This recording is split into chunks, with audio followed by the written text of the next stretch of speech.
तो सर्व शक्ती युक्त।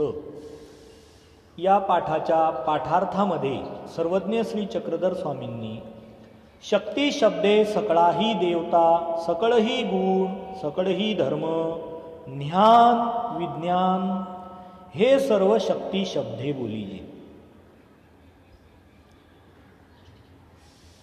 त्यापैकी आपण सकळाही देवता, सकळही गुण, सकळही धर्म पाहिलेत। आता राहिलं ज्ञान विज्ञान हे सर्व शक्ती शब्दे बोलीजे। सर्वांमध्ये ज्ञान आणि विज्ञान या शक्ती सुद्धा अंतर्भूत आहेत की या अव्यक्त सर्वव्यापक अनंत परमेश्वराच्या ज्ञानमय आणि विज्ञानमय स्वरूपामध्ये स्वतंत्र अस्तित्वात असलेल्या जड निर्गुण शक्ती आहेत, सामर्थ्य आहेत।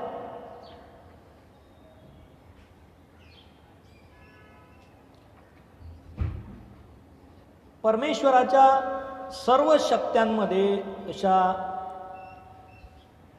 सकळ देवता, सकळ गुण, सकळ धर्म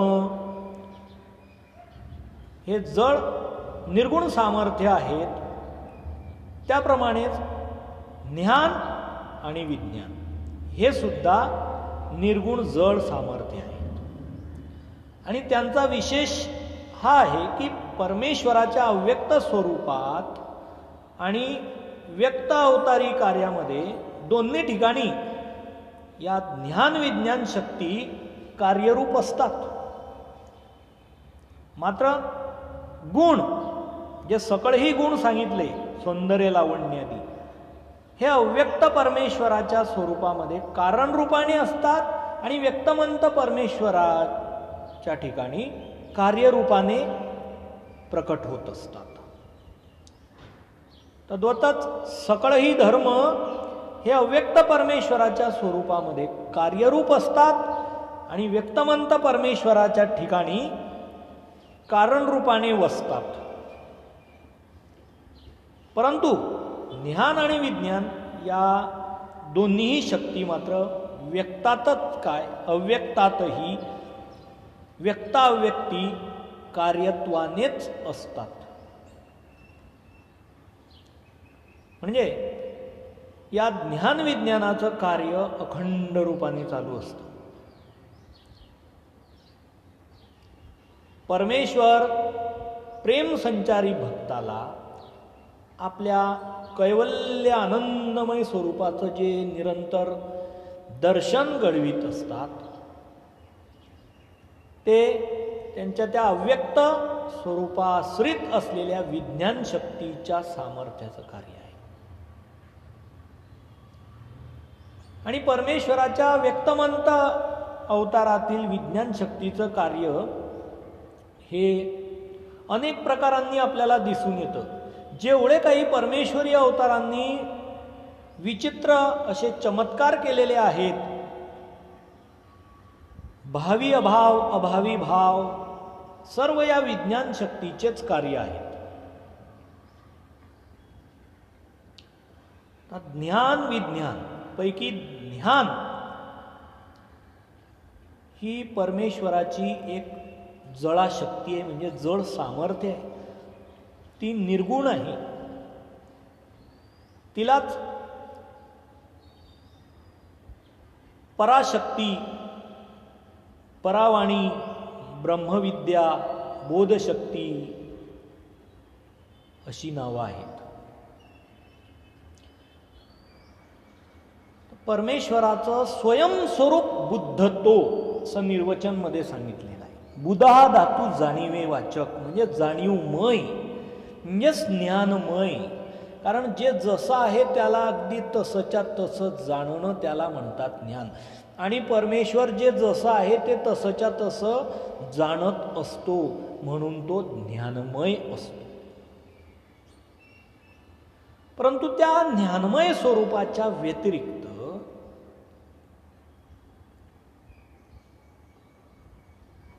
म्हणजेच त्याच्या स्वरूपांगत ज्ञानाच्या व्यतिरिक्त ही ज्ञानशक्ती जी आहे ती वेगळी आहे. तिचं स्वतंत्र अभावरूप निर्गुण असं जड अदृश्यतम अस्तित्व आहे. आणि ते अव्यक्त सर्वव्यापक अनंत परमेश्वराच्या भावरूप स्वरूपाच्या आश्रयाने त्या परमेश्वर स्वरूपातच आश्रयाला असतं, विद्यमान असतं.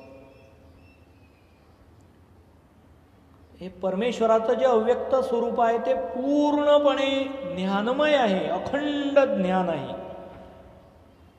आणि त्याच्याजवळ ज्ञान नावाची एक स्वतंत्र ही शक्ती सुद्धा आहे. की परमेश्वर जेव्हा पृथ्वी तलावर अवतार धारण करतो, कर्मभूमी स्थिता मनुष्य देहयुक्ता जीवा ज्ञानपर्यंत आपला संबंध देतो. का एका जीवाप्रती परागिरा करून परमेश्वर आपले अस्तित्व साधतो. त्यावेळेला जे ते ज्ञान देतो ते ज्ञान म्हणजे ही ज्ञानशक्ती,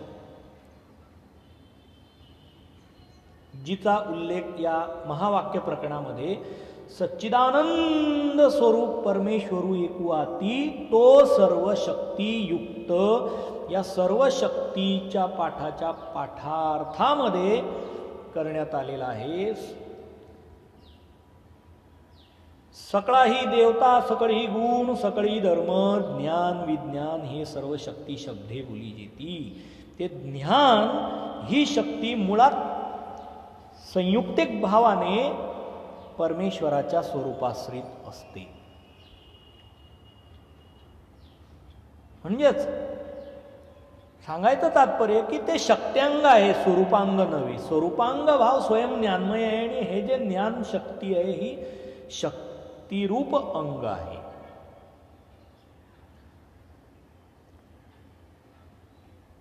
परमेश्वराचं हे जे शक्तिरूप ज्ञान आहे हे जड सामर्थ्य आहे. ते जड आणि प्रकाशमय आहे. आणि जीवाचं जे स्वरूप आहे ते नित्य केवळ म्हणून तिथं दुसरे काहीही नसल्यामुळे तो अज्ञानतम आहे. आत्यंतिक नेणीव ते अज्ञान बोलीजे. काही एक किंचित मात्र जाणीव नसणे ही भावदशा अज्ञानाची असते आणि जीव तसा अज्ञान. आणि देवतांची स्वरूप जरी ज्ञानमय असली, देवता स्वरूपे ज्ञाप्तानंद रूपे, स्वयं ज्ञानमय आणि आनंदमय जरी असली तरी त्यांच्या ठिकाणच्या ज्ञानाला एक मर्यादा आहे, अवधी आहे, सीमा आहे. ते असीम अपरिमित अगाध ज्ञान नाही आहे. आणि त्यांचा जो आनंद आहे तोही मर्यादित आहे. म्हणून देवतांचं जे ज्ञान आहे, देवतांच्या ठिकाणी जे ज्ञाप्ता आनंद रूपे या सूत्रात सांगितलं, हे यथार्थ वास्तव जाणीव करून देणारं ज्ञान नसून अन्यथार्थ जाणीव करून देणारं ज्ञान असतं. आणि म्हणून त्या देवतांच्या ज्ञानाने जीव आणि प्रपंचाची तथा देवता आणि परमेश्वराची यथार्थ वास्तव स्वरूप सत्यवादी जाणीव कदापि होऊ शकत नाही. आणि म्हणूनच त्या देवतेच्या ज्ञानाला विज्ञान म्हणजे विपरीत ज्ञान असं म्हटलं जातं. अनयथार्थ जाणीव करून देणारं, विपरीत जाणीव करून देणारं. की ते विपरीत ज्ञान अनयथार्थ प्रकाशक असतं, म्हणजे विपरीत जाणीव करून देणारं असतं. त्यामुळे ते ज्ञान झाल्यावर जीव तो जो विद्यावंत असतो ती विद्या देवतेची प्राप्त झाल्यानंतर त्या देवतेलाच ईश्वर मानायला लागतो. हे देवतेला देवता नाही समजत म्हणजे ते यथार्थ ज्ञान नाही होत, तर देवतेला जीव समजतो म्हणून ते अनयथार्थ विपरीत ज्ञान ठरतं. मात्र परमेश्वराचं जे ज्ञान आहे ते असं विपरीत जाणीव करून देणारं नसून ते यथार्थ वास्तववादी सत्य आत्मप्रतीती करून देणारं असतं. त्यामुळे प्रत्येक वस्तूचं वास्तव स्वरूप कार्य कारण स्वरूप लक्षणाच्या सह जीवाला इत्थंभूत आत्मप्रत्ययाला येत असतं. कारण जे जैसे असे ते तैसे जाणीजे ते ज्ञान, जे म्हणून निर्देश केला, जे काही तुम्हाला अभिप्रात असेल जाणून घ्यावयासाठी, मग त्यामध्ये चारच पदार्थ आहे अनादीचे, जीव, देवता, प्रपंच आणि परमेश्वर. तर जे म्हणजे ते जैसे असे जसे आहेत, कार्य कारण स्वरूप लक्षणाच्या सह, की स्वरूपामध्ये कारणात कोणते गुणधर्म आहे, लक्षण आहेत, आणि कार्यामध्ये ती कशा प्रकारे रूपांतरित होतात, आणि कार्यामध्ये घडामोडी घडून स्वरूपात कसा भेदबदल घडून आणला जाऊ शकतो, याविषयीचं यथार्थ वास्तववादी सत्य जाणीव होणे, यालाच म्हटलेलं आहे ज्ञान.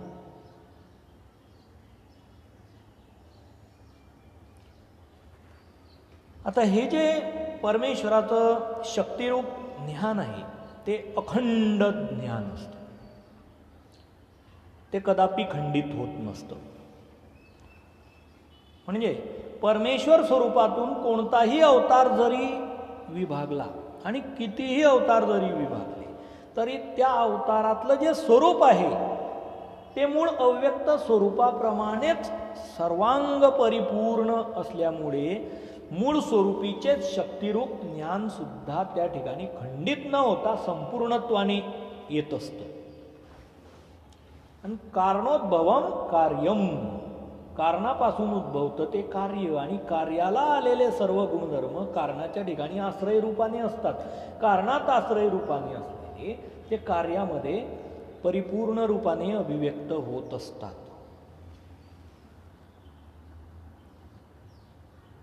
समजा परमेश्वराने जर मनुष्याच्या खेरीज पशु तिर्यंच्या आदीमध्ये अवतार धारण केला, देव कच्छ होती मच्छ होती म्हटलेलं नाही, तर त्या अवतारातला स्वरूपगत ज्ञान अखंड असतं. स्वरूपांग स्वयंच ज्ञानमय स्वरूप आहे ना, ते विलग नाही होऊ शकत. मात्र अशा पशुतिर्यंचादीमध्ये जे गेलेले अवतार असतात त्या अवतारांनी ज्ञानशक्तीचा स्वीकार केलेला नसतो, आणि म्हणून त्यांचं लौकिक आचरण जे आहे ते ज्ञानाप्रमाणे होत असतं. जरी ज्ञानशक्तीचा स्वीकार केलेला नसला तरी स्वरूप ज्ञानमय आहे, अखंड ज्ञान आहे. म्हणून ते जे लौकिक आचरण आहे समाज दृष्टिकोनात, ते त्या अखंड ज्ञानाच्या दृष्टिकोनातून होत असतं. आणि या स्वरूपांग ज्ञानाप्रमाणे शक्तिरूप ज्ञान सुद्धा अखंड असतं. म्हणजे परमेश्वराच्या अवताराने आपलं हे ज्ञान जीवाला देऊन त्या ठिकाणी ते दृढ केलेलं असतं. म्हणून ते कदापि नाहीसं होत नाही, खंडित होत नाही. मात्र जीवाने जर आपण स्वतः अकुशलता बाळगली, अप्रयत्न केले, म्हणजे प्रयत्नच नाही केले, तर त्या ज्ञानाचा बोध झाकाळला जातो, हरण केला जातो. श्रद्धावान लभते ज्ञानम तत्परः संयतेंद्रियः. त्याची जर श्रद्धा डळमळली, तो जर तत्पर नाही राहिला, गाफील राहिला, आणि इंद्रियांमध्ये, इंद्रियांच्या अर्थांमध्ये, विषयांमध्ये उच्छृंखल वर्तणूक करू लागला, तर तो जो ज्ञानाचा बोध परमेश्वराच्या अवताराकडून प्रदान करण्यात आलेला असतो तो झाकाळला जातो, एक अर्थी हरण केला जातो. मात्र जे ज्ञानाचा बोध परमेश्वरी अवताराने दिलेला आहे तो या ज्ञानशक्तीच्या द्वारा, ते ज्ञान मात्र कदापि खंडित होऊ शकत नाही. म्हणूनच त्याला अखंड ज्ञान असं म्हटलेलं आहे.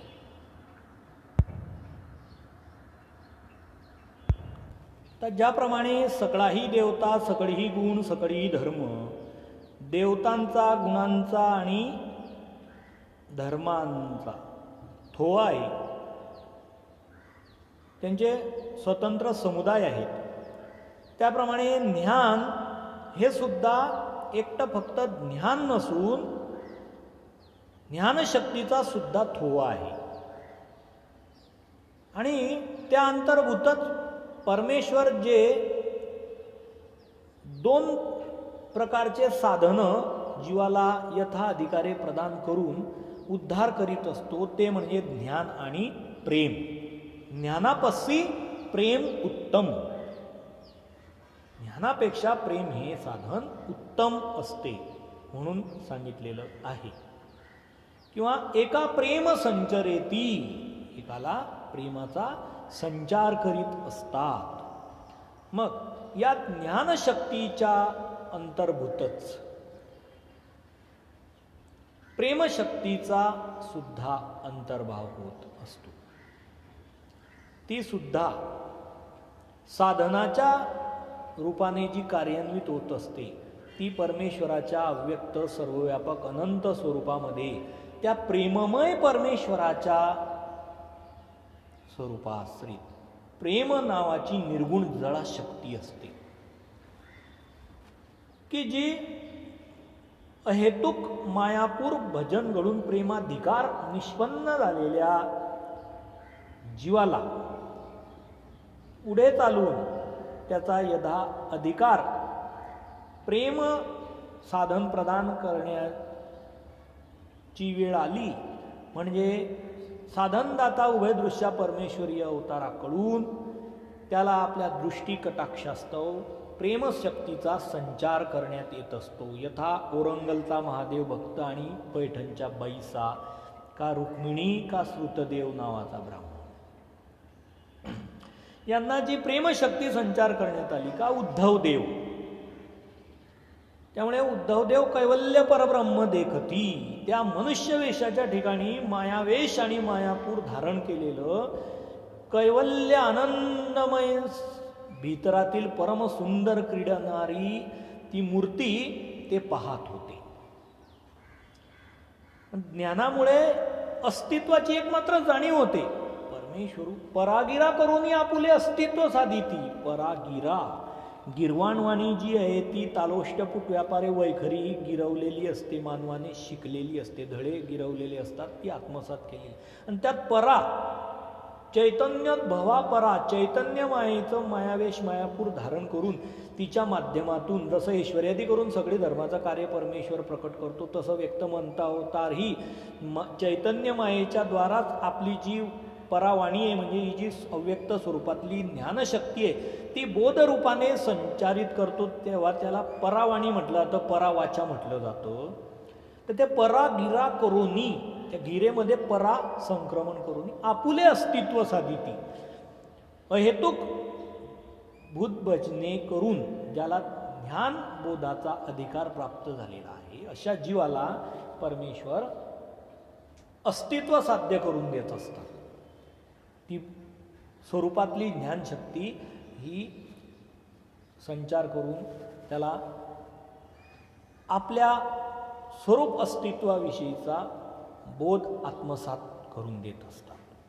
त्यावेळेला त्याला फक्त अस्तित्व आहे असं समजतं, दृढतम धारणा निश्चित रूपाने होते.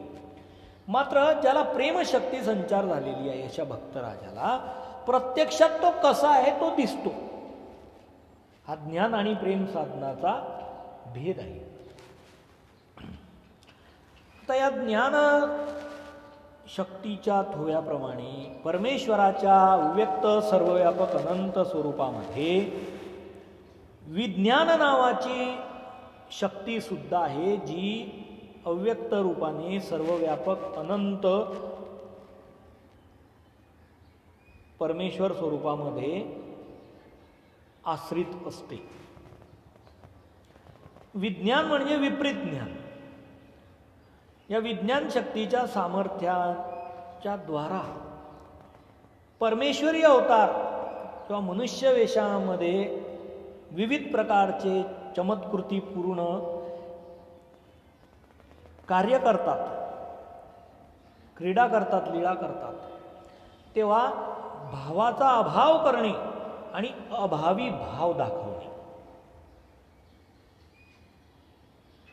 हे कार्य करीत असतात. त्या परमेश्वराच्या ठिकाणी असलेली स्वरूपाश्रित जी विज्ञान शक्ती आहे, जड सामर्थ्य आहे, ते व्यक्तमंत मनुष्यवेश धारण केलेल्या अवताराच्या ठिकाणी त्याचे प्रामुख्याने 2 प्रकारचे कार्य दिसतात. पैकी पहिली म्हणजे विद्यारूप विज्ञान कार्य दिसून येतं आणि दुसरं म्हणजे ज्ञानरूप विज्ञान कार्य दिसून येतं. भाष्यकारांच्या मते अन्यत्राचेनी प्रमाणे परमेश्वर स्वरूपी देवतांच्या विद्यांची जी सामर्थ्य असतात ते विद्यारूप विज्ञान होय. अन्यत्र अति ते ईश्वरी अति, ईश्वरी अति ते अन्यत्र नाही, या वचनाच्या प्रमाणाने त्यांनी तो अर्थ घेतलेला आहे की जेवढं देवतांच्या ठिकाणी सामर्थ्य आहे समग्र प्रतिब्रह्मांडीच्या आणि अनंत ब्रह्मांड व्यापक आदिशक्ती चैतन्य मायेच्या ठिकाणी मिळून जेवढं काही पंचप्रकारात्मक सामर्थ्य तयार होईल तेवढं सामर्थ्य परमेश्वर स्वरूपाच्या ठिकाणी असतं आणि ते विज्ञान सामर्थ्याच्या अंतर्भूत असतं असं त्यांचं म्हणणं आहे. परंतु परमेश्वर स्वरूपामध्ये असं मर्यादित काहीच नसतं. तो जसा अव्यक्त सर्वव्यापक अनंत आहे तशा त्याच्या गुण धर्म ज्ञान विज्ञान या शक्तीसुद्धा अव्यक्त सर्वव्यापक अनंत आहेत. तिथे मर्यादा नाही आहे. ठीक आहे, तेवढं मर्यादेचं कार्य तो करू शकतो. जेवढं देवता करू शकतात तेवढं कार्य तो निश्चितच करू शकतो. आणि म्हणून त्याचा जो कार्यरूप अर्थ आहे ते अन्यत्र अति ते ईश्वरी अति, म्हणजे अन्यत्र ज्या देवता आहेत त्यांच्या ठिकाणी जे कारणात शक्ती सामर्थ्य आहे त्याच्याद्वारा जे देवता कार्य करू शकतात, विद्या दान दातृत्व वर्तू शकतात, ते ईश्वरी अति म्हणजे ईश्वरीय अवतार सुद्धा करू शकतो, ते दान दातृत्व देऊ शकतो. मात्र ईश्वरी अति ते अन्यत्र नाही. ईश्वराच्या ठिकाणी जे आहे अस्तित्वात कारणात ते तर देवतांच्या ठिकाणी नाहीच, परंतु अवतार जे देऊ शकतो लीळा संबंध ग्रहण आणि कैवल्य दान ते देवता देऊ शकत नाही, ते अन्यत्र नाही, देवतांच्या ठाई ते कार्य वर्तत नाही.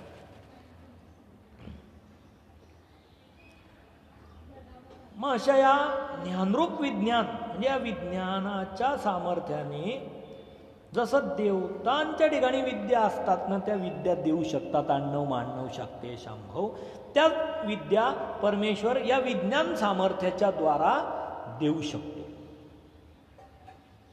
देवतांच्या विद्या या अयथार्थ प्रकाशक किंवा विपरीत ज्ञान प्रकाशित करणाऱ्या असल्यामुळे त्यांना विज्ञान असं म्हटलेलं आहे. आणि हे झालं देवतांच्या ठिकाणी त्या विद्यांना विज्ञान म्हणण्याचं कारण की ते विपरीत ज्ञान करून देणाऱ्या असतात, यथार्थ ज्ञान करून देणाऱ्या नसतात. तसंच त्या विद्याच्या द्वारा जे विपरीत ज्ञान करून दिलं जात असतं ते परमेश्वराच्या स्वरूपाश्रित असलेली विज्ञान शक्ती जी आहे ती व्यक्तमंत अवताराच्या द्वारा जेव्हा जीवांना दिली जाते त्या पद्धतीचं विपरीत ज्ञान होत असतं. हे त्याला ज्ञानरूप विज्ञान म्हणतात. ते परमेश्वराच्या स्वरूपाश्रित असतं. आणि हे ज्ञानरूप विज्ञान जे आहे देवतांप्रमाणे विद्या दान दातृत्व करण्याची क्षमता असलेलं ते परमेश्वराच्या खेरीज आणखी इतर कुठल्याही जीव देवतांच्या ठिकाणी नसतं. आणि मात्र तो विद्यारूप विज्ञानाचा प्रकार आहे. तो परमेश्वर अवतार धारण केल्यानंतर जेव्हा अधिकार काळ फळाला येतो म्हणजे 12 वर्षानंतरच परमेश्वर मनुष्य देहात असलेल्या जीवांना विद्या प्रदान करत असतो. त्याच वेळेला परमेश्वरी अवतार सुद्धा हे विद्यारूप विज्ञान सामर्थ्य स्वीकार करीत असतात. कारण या विद्यारूप विज्ञान सामर्थ्याने परमेश्वर अधिकारी पुरुषांना देवतांच्या विद्या प्रदान करीत असतो. आणि विद्या दातृत्वाचा हा एक मुख्य नियम आहे की ते विद्यादान देणाऱ्याला ज्ञानाधिकार काळानंतर म्हणजे वयाच्या 12 वर्षानंतर त्या देता येतात. आणि स्वीकार करणारा जो आहे विद्येला पात्र असलेला अधिकारी, त्याला सुद्धा अधिकार काळानंतरच म्हणजे 12 वर्षानंतरच त्या दिल्या जाऊ शकतात आणि तो स्वीकार करू शकतो. 12 वर्षाच्या आत देता घेता जर असला तर त्या विद्या देता घेता येऊ शकत नाहीत. ज्याला त्या विद्या द्यायच्या असतात त्याने त्या पूर्व जन्मांतरांमध्ये अर्जन केलेल्या असतात आणि त्याला त्या साधन म्हणून मग ते विद्या प्राप्त झाल्यानंतर आचरण करावयाच्या असतात. त्यामुळे परमेश्वर अवतार विद्यारूप विज्ञान अधिकार काळामध्ये स्वीकार करीत असतो. आणि मात्र ज्ञानरूप विज्ञान हा साध्य साधनरहित सामर्थ्याचा प्रकार असल्या कारणामुळे तो जड फळियांच्या व्यतिरिक्त इतर आणखी कुणाजवळही प्रकट करता येतो आणि कुणाच्याही ठिकाणी त्याचा संचार करता येतो. म्हणजे ज्ञानरूप विज्ञानाचा चमत्कार ज्याला दाखवायचा असेल किंवा ज्याच्या ठिकाणी त्याचा संचार करायचा त्याच्या ठिकाणी विशिष्ट अधिकार पाहिजे असं नाही किंवा त्याला त्याचं साधन आचरवायचे असते असंही नाही. म्हणून सामर्थ्य प्रकाराचा स्वीकार परमेश्वराला केव्हाही म्हणजे बाल्यावस्थेत सुद्धा करता येतो. जेव्हा पूर स्वीकार करतात मातेच्या गर्भात तेव्हापासूनही परमेश्वर तो स्वीकार करू शकतो. त्यामुळे भगवान श्रीकृष्णांनी बालपणीच विज्ञान शक्तीच्या सामर्थ्याने अपूर्व असे चमत्कार दाखवलेले आहे. श्रीकृष्ण चक्रवर्ती जन्मक खेव जांभे दिधली मुखा माझी विश्वरूप दाखविले. हा त्या विज्ञान शक्तीच्या सामर्थ्यानेच घटित झालेला चमत्कार होता. आणि त्यानंतरही भगवान श्रीकृष्णांनी बरेचसे चमत्कार केले. पूर्वी श्रीकृष्ण चक्रवर्ती विज्ञान शक्ती खेळीन नले पाठी ज्ञान शक्ती स्वीकरीन नली. स्वामींनी जेव्हा हे सांगितलं तेव्हा महादाईसा विचारतात की पूर्वी म्हणजे कवणीये काळी जी. तेव्हा सर्वज्ञ श्री चक्र स्वामी सांगतात पूर्वी म्हणजे कंसवधाच्या अगोदर बालपणी आणि पाठी म्हणजे कवणी काळी कंसवधानंतरी कंसवध केल्यानंतर मग ज्ञानशक्तीचा स्वीकार केलेला आहे आणि बालपणी जन्मतःच विज्ञान शक्तीचा स्वीकार केलेला होता. म्हणून त्यांनी विज्ञान शक्तीच्या सामर्थ्याने विविध प्रकारचे चमत्कार केलेले होते. आणि जेव्हा कंसाचा वध केला आणि यमुनेच्या तीरावर जे विश्राम घाट आहे तिथे कंसवध केल्यानंतर विश्रांती केली होती आणि विश्रांतीच्या अवस्थेत परमेश्वरू स्वयं ज्ञानशक्ती स्वीकरिती. तसं भगवान श्रीकृष्णांच्या अवताराने कुणी इतर अवताराला गुरुनिमित्त म्हणून स्वीकार न करता स्वतःच आपल्या अव्यक्त स्वरूपातून ज्ञानशक्तीचा स्वीकार केलेला आहे. पाठी ज्ञानशक्ती स्वीकरण दिली. कंसवधा नंतर ज्ञानशक्तीचा स्वीकार केला. त्यानंतर श्री चक्रपाणी महाराजांच्या अवतारांनी सुद्धा 52 पुरुषांना विद्यादान दिलेले होते. तेथून ऐसिया 52 पुरुषा विद्यादान. त्या श्री चक्रपाणी महाराजांच्या अवतारांपासून 52 पुरुषांना विद्या दान दातृत्व वर्तवलेलं होतं. हे सर्वज्ञ श्री चक्रधर स्वामींनी सांगितलेलं आहे. आणि सर्वज्ञ श्री चक्रधर स्वामींनी आपण स्वतः चर्मकाराला विद्या दिलेली होती ती विद्यारूप विज्ञानामुळेच. मग हे जे परमेश्वरी अवतार जे विद्यारूप विज्ञानामुळे परमार्गाच्या ठाई काही थोडीफार कणव घडलेली असली परमेश्वराच्या ठिकाणी काहीतरी कणव जोडलेली असती आणि त्याने जर ती विद्या जोडलेली असली तर आपण स्वतः त्याला ती विद्या देतात. मात्र हे विद्यारूप विज्ञान देवतांच्या ठिकाणी सुद्धा असतं. त्या सुद्धा आपल्या स्वरूपगत पंचप्रकारात्मक सामर्थ्याच्या द्वारा त्या आपल्या अण्णव मांडव शाक्तेय शांभव विद्या प्रदान करू शकतात. आणि त्याच विद्या परमेश्वराचा अवतार सुद्धा आपल्या विद्यारूप विज्ञान सामर्थ्याच्या द्वारा अधिकारी जीवांना